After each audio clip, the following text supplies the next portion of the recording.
สำหรับนักเรียนนักศึกษาน้องน้อยเยาวชนที่ได้มอบช่อดอกไม้แก่ทางคณะประธานแล้ว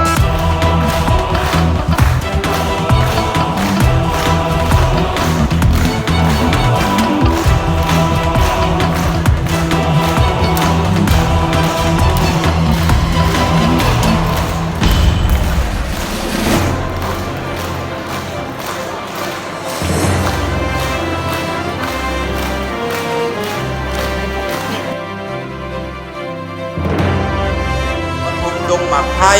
ปฐมหวยเฮปฐมดงข้าวปฐมหน้ามวงปฐมหาดไส้สูงปฐมต้นแหนบวกอนุบาลต้นแหนปฐมดงย่างปฐมปากซีบังไผ่ปฐมยับเข้าไป